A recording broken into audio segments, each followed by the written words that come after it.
to have my friend and colleague Amanda Liptak with us here this morning. Amanda and I met actually a few months ago in a local women's networking group. Shout out to Randy, who runs On to the Next One here in Cleveland, Ohio. And it was so fun to meet another healthcare professional in our group. And so we immediately connected and started talking about both our businesses, but then also some shared interest, and have been following each other's work because I think there's so many parallels between what our profession does in pharmacy and what your profession does. You have a whole team of healthcare professionals really helping to take care of folks in a holistic way. And so thank you, Amanda, for joining me this Friday morning. For sure. Thank you for having me on. This is going to be so fun.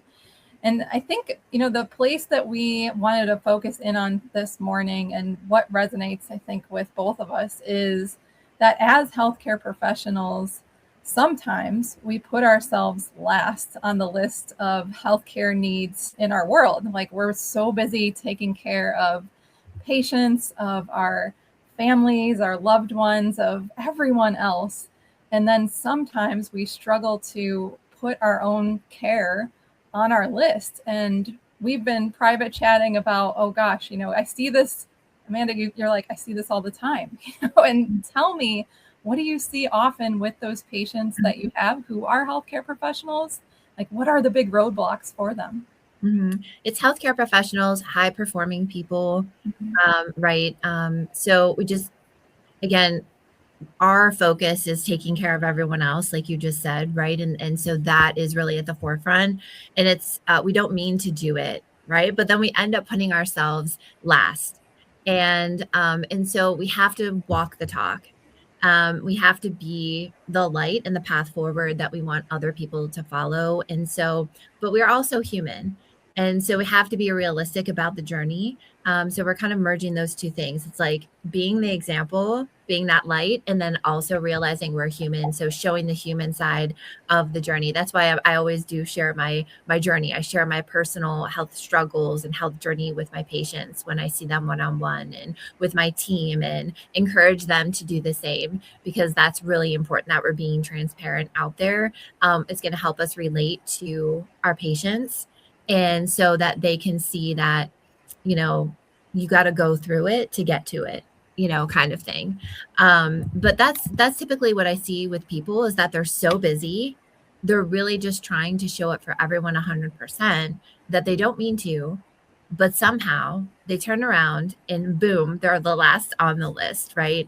And so that often shows up as, lab work that all of a sudden becomes wacky, or a test that they've done that becomes off. A lot of times it will actually show up in gut issues, because of the gut-brain connection, that access that we have there. And we just see that a lot of mental and emotional weight can also show up in our gut. So we may feel a little bit more bloated. We may have gut pain, constipation, elimination problems, just feeling off, feeling sluggish, feeling fatigued.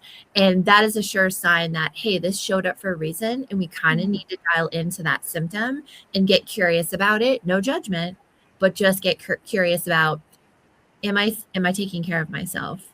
What am I really doing? Am I walking the talk? Am I practicing what I preach? Because that old saying, like, if mama ain't happy, nobody's happy, right?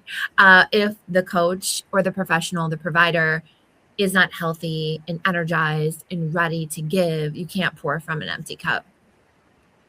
Yeah, so many great points there. And we both know there's so much evidence that healthy providers lead to better patient care ultimately.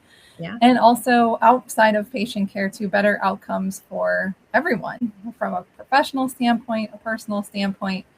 And something I often hear, and probably comes up for you a lot too, is that I want to do this. Like, I want to take care of myself. I know why it's important. I talk with people about it every day.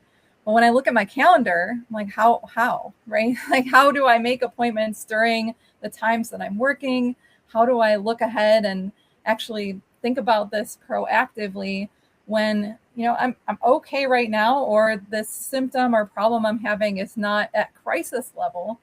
Yeah. And I'm trying to do all the things. I'm trying to make time for exercise or self-care some days it works, some days it doesn't. I know you talked about the journey and, making it realistic and not giving yourself too much grief when things don't work out perfectly every day. But how do we help healthcare providers actually do this in a practical way that doesn't feel like a lot of pressure, but also gets us into that routine and or advocating for ourselves that we do need that time to take care of ourselves? Any thoughts on how do we actually approach this? So as I mentioned before, I think it's important to get curious about what's going on in your own body. Just as you, maybe as a health provider, you would encourage that with someone else. You need to do that with yourself too. So instead of judging yourself, getting curious on like, what is this symptom? How often is it showing up? How is it showing up? When is it showing up? Is it tied to something? Are there trends that I can follow? And honestly, like I literally, my whole life is in this like paper planner. So I still like use old fashioned paper, like an electronic system for our patients. But I really love just, taking the pen to paper and having that, muscle memory, that you can like write things down. And what I'll do is I'll take the month at glance and I'll use those pages to track certain things about my health. And that's kind of where I'm at. That's like, those are my pages. And then the daily pages are for, appointments and things I have to do and, things that are required.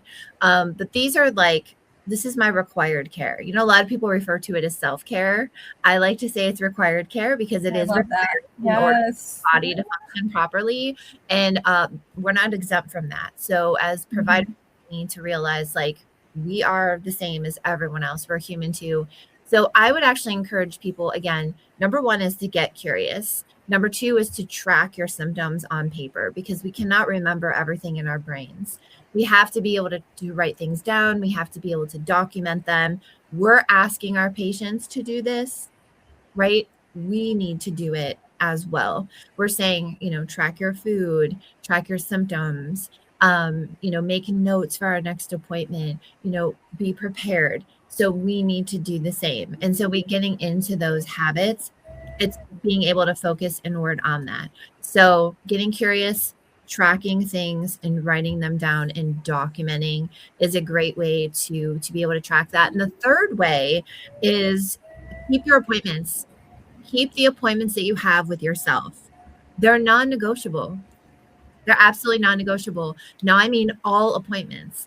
So these are medical appointments. It's like if you're getting mammograms, your mammogram, your GYN appointment, your wellness checks, your yearly blood work, appointments you have with functional health or alternative medicine, you're keeping those appointments. It's not like I'm going to cancel this because I have a meeting. And we know things come up and, those things will happen from time to time, but they should happen rarely, right? It shouldn't happen on the regular.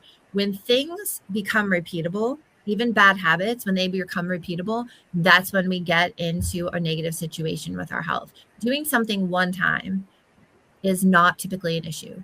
Repeating that over and over again is what the issue becomes.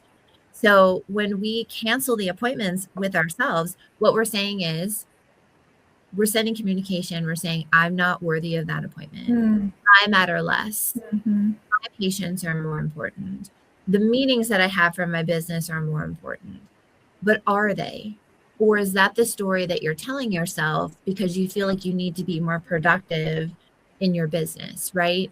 And so I always tell when I business coach other people, I'll usually take on like 1 to 2 like dietetic professionals, throughout the year. I always tell them busy or productive. They're not the same things. You can be busy, but are you really productive? Focusing on yourself is productive. Productive, smart, right? It will always pay you back. And so keeping those appointments that you have with yourself are very important. So those are the medical appointments. What about all the other appointments, right? Like having a random coffee chat with Jackie, for example, right? And connecting.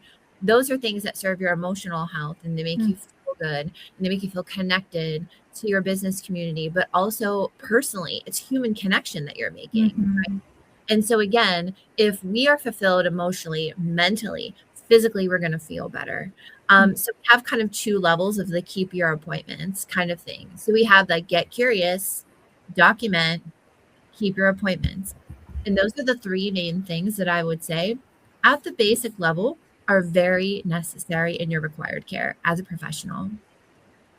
I love the simplicity of it and the reframe of, okay, let's think about how we can wonder and look for patterns that are showing up. When are I experiencing these symptoms? What's going on in my day to day?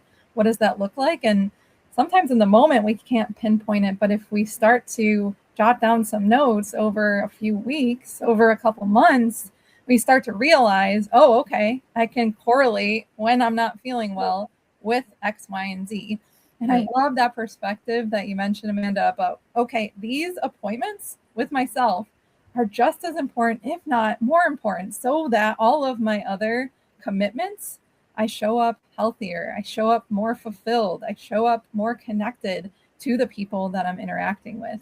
Absolutely love that. So many practical things that we can do. And it goes to the basics of like, let's get our, our daily planner out. Let's start writing down some things about ourselves on our to-do list. I love that. Love it. Yeah. And you hit the nail on the head, Jackie, because you talk about simplicity. Like that is the thing that our brand stands for, right? It's simple, supportive, root cause nutrition. That's literally what we do. And I find this is people are literally overcomplicating their life. They're overcomplicating their health. They're overcomplicating, their what they need to do, their schedules, their work, whatever it is. Things appear so complex, right? And there's so much information out there. And so how do we break it down? And I actually was involved in a ladies event at a local doctor's office last night. And I was asked this, there's so much information out there. Everything seems so complicated. Where do I start? Like, where's the simplest place to start? Right. And the one thing that I told them to do was, you will never go wrong with starting to regulate your nervous system. Regulate your nervous system. And how do you do that? As a business owner, as a professional, are in the three things that I just told you right now. In those simple little strategies, in those things that you can do. You don't need some, everybody's looking for the golden ticket, right? Everyone's looking for like the magical thing. They want the shiny object syndrome, right? You don't need those things. What you need to do, like you said, is get back to the foundation, get back to the basics. I love that. And in the world that we live in with so much input coming in all directions, from social media, from what we're reading in the news, from all the things, it's hard to sort out like what we should be paying attention to versus what is just noisy in that space and in all spaces really. And making it back to the basics, tuning back into ourselves is something that is easy to do, simple, and actually can make a lot of progress. So I love that proactive approach that you're framing for us, Amanda. Now, when I work with folks and you too, who are in their busy healthcare professional life, or they're a business owner, they're a high achieving person who has a packed calendar, all the things. What does this look like on a day-to-day basis? Because things can get a little crazy, a little busy. We might be feeling exhausted from, back-to-back meetings from 8 to 5 or back-to-back appointments. Like there are literal no times for even lunch. So how do we work with folks or talk with them about what can this look like on a daily basis now that we've got the long-term picture set up? Yeah. And I've recently lived this. So I'll give you a real live example. So for 12 years, our company was cash pay. It was a, concierge focused cash pay practice. So last year I decided to open up an insurance arm. So a completely different business model, a completely separate LLC. And it was something that I had been planning for a long time. Did I not know all the complexities of insurance? Even though I did my homework, I hired the right people, things will always come up. And so we had some fires that we needed to put out. And I also getting started in the business, I was the first one to be credentialed with insurance companies. So this whole idea of having a framework and a plan around, I'm going to be the one to take these, everyone else will take private pay, we're going to transition into this. It's going to be great. Came at, I mean, we just really, Yeah. we grew by like, our lead generation was like increased by like 68%. Wow. But I was the only one, credentialed. Yeah. And so it was super easy for me to like start working through lunch and, not take my daily walks and not get my steps in, and my hydration started to suffer. And I'm very hypersensitive to all those things. And so I need that time. And I know that about myself. And so when I started to realize this was happening, I was like, wow, I'm starting to spiral. Like I need to just put the brakes on for a minute. And so what I did was I actually got my calendar out again, right? Nice. You came back to it. Yes. Came back to using these daily principles, not just talking about them. Yes. And I blocked off my calendar and I said, I am taking lunch from 12 to noon. What is the most popular time that busy professionals want to take calls? Yeah. Lunch. Yep. Lunch. Yeah. And so I have had multiple people say, oh, okay, so you never take calls during this time? Well, can you just squeeze me in? And the answer became a hard no. Yeah. No, like this is my time. This is also my time to nourish myself, rest my body, step away from my computer, rebalance, refocus, hydrate. I'd like to get some walking in. I have a treadmill. If not, I'd like to get outside, right? So I was just like, I'm not available during that time. Thing. We don't owe anybody an explanation. That is the other piece that professionals need to really realize. The answer is no, not right now. It's not typically no, never. But you don't actually owe justification or explanation to someone else. No, you're not available for that. And that's making yourself feel like, right, we're feeling empowered. We're feeling empowered. We're creating confidence. Is that I am worthy of this. I don't need to earn my worthiness, my time, my rest, whatever. I already have it's innate in me. And to do that, I have boundaries. I have boundaries, right? And so exercising, that's important. So now I'm blocking off my calendar from 12 to 1. So what can professionals do? Create time and space for yourself. That's not negotiable. Like, unless we have a tornado, there's an earthquake, right? There's an emergency at home. Yes. You got into an accident and you need to go here, there, blah, blah, blah. We know those things are going to happen. But remember what I said about repeatability. What are you repeating every single day? That's who you become. Right? And so creating these boundaries, creating these standards with yourself, they're healthy. The boundary isn't just for you, it's for other people to respect your time and respect you, that you have boundaries. And when you set more boundaries, your patients and your clients will too. So beautiful. And I think that perspective of bringing through a boundary in the view of the people you're serving, and knowing that it's not a selfish act to create these spaces for yourself. At the end of the day, you're able to show up healthier. You're able to take care of yourself in those moments, but you stick to them, right? And you create and express and explicitly tell others what those boundaries are to empower them to do the same, because likely they're facing similar challenges in their day-to-day, and they may not know or see or have modeled how this can be possible. I absolutely love everything that you mentioned. Yeah, 100%. Yeah, I think as professionals, we get the idea that like we can figure it out, like we can do it. Yes. We're helping other people do it, but coaches need coaches too. Yeah. Right? Like at every level, you're always learning. And so you have to like, put your ego aside. Everybody who excels in their career or their health has had somebody else above them to help them aspire to that level. Success is not achieved alone. And that's within your personal health, and that's also in your business, right? And so if you're sitting here telling someone else that they need your services, but then you're also sitting in the same chair saying, I don't need someone else's guidance, that's energetically not aligned. It's not. And so eventually what will happen is your business will suffer because you're really not walking the talk. You literally have to be aligned in all areas of your life energetically to grow. And growth is personal and it's also professional.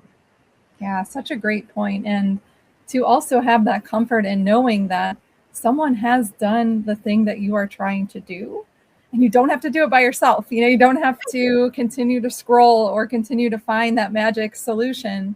You can simply just connect with other people who are in that space or have done the thing that you are working on before, and learn and connect with them and share ideas and build upon it in a way that also brings you connected to more humans. We know that social connection and purpose in our lives are so vitally important to our well-being. And I think those things that you just mentioned, Amanda, are so vital to creating more of that connection too. I love that. I think a lot of professionals will say, I know what to do, I'm just not doing it. Yes. And so we always argue, like, out of respect, really. You don't know what to do. If you did know what to do, you would be doing it. And so that, we get that all the time. Like, I know what to do with my nutrition. I know I need to exercise. I know I need to eat right. It's not that we're not telling you things like that are new to you, right? Like, these are basic things. We've heard these things before. They're very general. Everyone knows them. What you don't understand is the application, is the process of achieving those things. That's what you're missing. You're missing the how do I do this, not what to do. We're missing the what with the how. Right? That's why we're always coming to the table saying, well, I know what to do, I'm just not doing it. Right. And we need to, what are we actually saying? What do we actually need? Because if that's the attitude or the mindset, then we're actually going to stay stuck. Yeah, I always think about the behavioral change in general and the transtheoretic model of change of it has to be important and we have to be confident that we can do it, but that confidence has to be very granular, right? We can have this idea of what we want to do, but if we don't have the steps or the how of how to do it, then it can certainly just continue to be that idea that we never take action on or create our plan for ourselves for. Yeah, 100%. I love that. Well, I know we're wrapping up our time here today, Amanda. This has been so much fun. Yeah. And if somebody's listening in right now and they're like, all right, you've convinced me, I'm going to do something different. And maybe it's one of the tools we've already mentioned or something else. What's the biggest thing that you would tell someone who's listening today who says, okay, if there's one thing I can do in this upcoming week or month, what can I do? Or any messages that you would say are key takeaways from you? I mean, the three things that we covered are the basic three things, so I would say, pick one thing that you can commit to, of those three things and stick with it. You don't have to do all the things all at one time, but you do have to do something and you need a place to start. So, and that's where we can be like overwhelmed, right? I'm like, well, I know this is important, but I also know this is important. We've all seen those memes out there where, people are like, trying to do all the things. Well, I'm trying to get, my water in, eat my protein, eat my fiber for the day, get my steps in, blah, blah, blah. And and health becomes just something that we need to check off of a list. But really that's where we start to see things a little bit wonky, and it's not. Things are meant to be there for you, to benefit you. How they say things happen for you, they don't happen to you. Right. And so a lot of times, we get so overwhelmed with trying to do all the things. Choose one thing. Choose one thing. You are one day away from action. You're one step away from something, right? And think of it in terms of 1% better. So you don't have to be 100% better, right? That's where we have these unrealistic expectations and goals that aren't smart. So really focusing on being 1% every day with the one thing, that's where you can start. And then you can add on some of the other things that we talked about. I love that. And I would love if anyone's listening, if they want to connect with either of us about this topic, or you want to drop in the comments what your one thing is going to be. I know both of us would absolutely love to read those and chat more with you about them. So thank you so much, Amanda, for joining us. This has been super fun. Maybe we'll reconnect on this topic or something else later. And I hope everyone has a great weekend.